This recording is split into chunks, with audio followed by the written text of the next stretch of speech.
My name is Kelly Goward, and I am the Macatawa Watershed Coordinator, which the Macatawa Watershed Project is a project of the Macatawa Area Coordinating Council.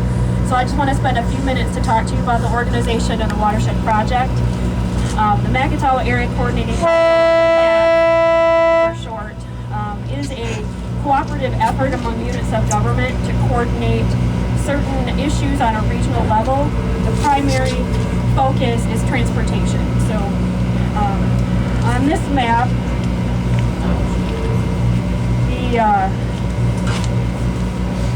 all the red outlines, all of these municipalities are members of the MAC, so they work together with the MAC to coordinate their transportation efforts, which could be road projects, bike paths, public transportation, those sorts of things.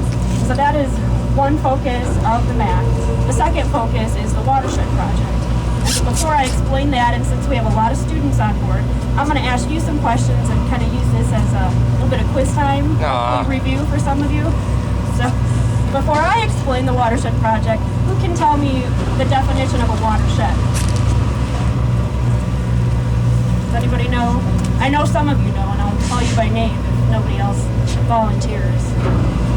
Any of the students, have you heard the definition of a watershed?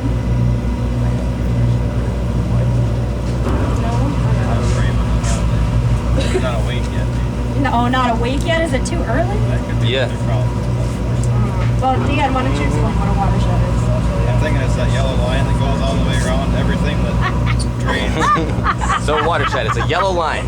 Fantastic. But that just represents what the watershed is.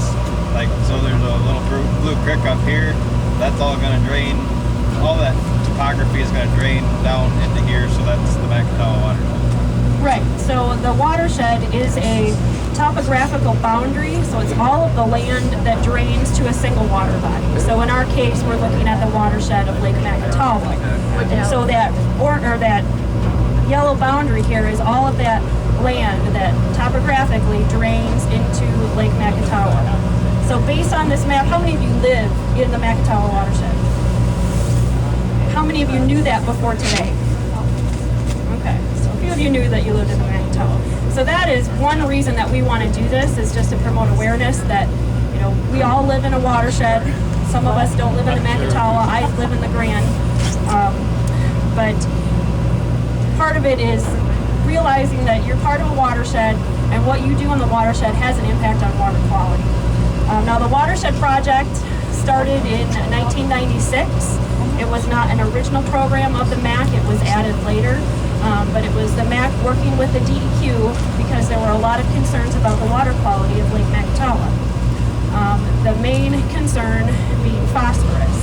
So can anyone tell me, why would we be concerned about phosphorus in the water? Yes? It bonds with the soil. It bonds with the soil. But what happens when it's in the water? Why is it a concern? Because it causes erosion?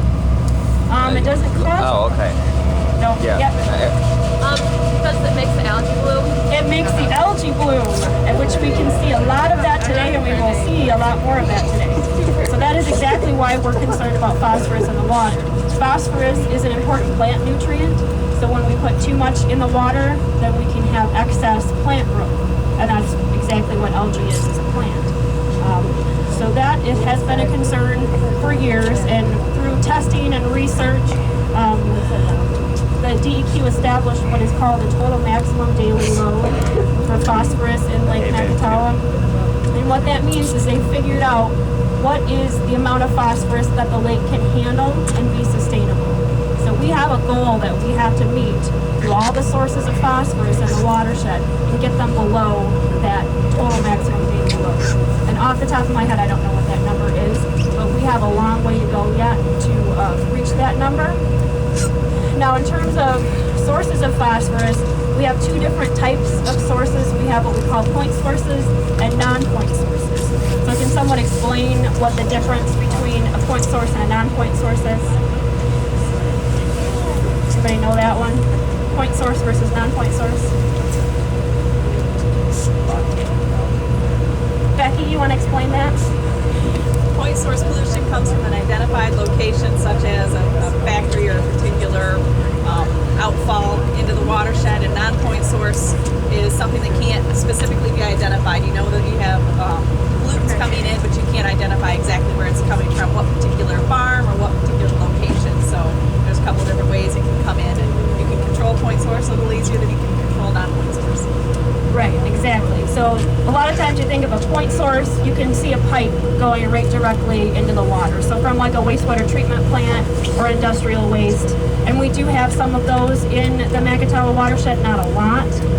But under the total maximum daily load, they are allotted a portion of that. And so all of our point sources, they are meeting their required allotment of phosphorus. So would like a non-point source be like somebody dumping oil in a storm drain so that you couldn't trace it back to them? Right, exactly. Okay. Or yeah, if you spill oil in your driveway and it runs off in rainwater, that's a perfect example of a point source, or a non-point source. So that really is the focus of the watershed project today, is to try to work with the potential non-point sources. So anything in urban areas that's running off your lawn, excess fertilizer, oil, gasoline, anything that's going down the street in the storm drains. We're working with the municipalities on stormwater management plans, public education. We also are working in the rural areas of the watershed with the farmers to encourage them to do practices that will reduce erosion, keep the soil in their fields, because as we mentioned, phosphorus bonds to the soil. So all that soil that's washing down is bringing phosphorus with it. So that kind of brings me to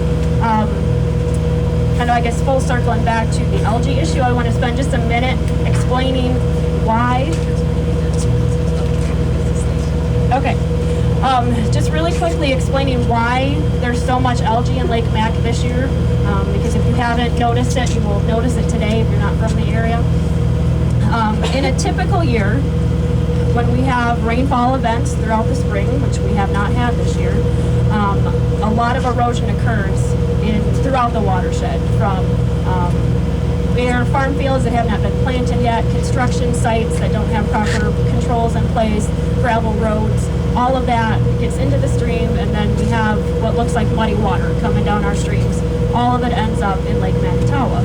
And that water slows down. It doesn't, it takes a long time for that sediment to cycle through Lake Macatawa and get out into Lake Michigan. So in a typical year, we have normal rainfall, we have a lot of sediment coming into Lake Mac, makes the water really cloudy. So sunlight cannot penetrate through the water. Why is sunlight important for algae? Yeah, for photosynthesis. So that sediment in the water column usually limits how much sunlight can get in and how much algae can grow.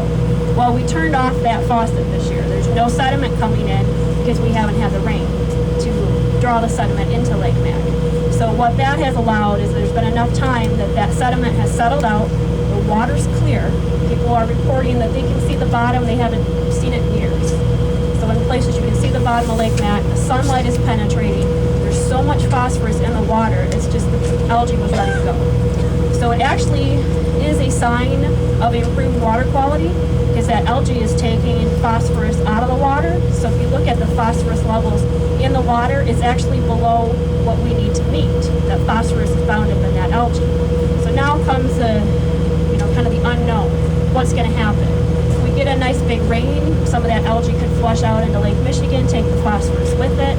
Otherwise, it will die, settle to the bottom. When the algae starts to die and settle to the bottom, that process of decay is going to eat up a lot of oxygen, and then probably what will happen is a fish kill, because there'll be so much oxygen taken out of the water. So we're going to have rotten, decaying, smelling algae. We're going to have dead fish. It's going to be a nasty, mucky mess unless we have a big rain event that pushes a lot of this algae out. So be prepared for the doom to come. But again, it is a sign of improvement compared to the tons of sediment that typically wash in.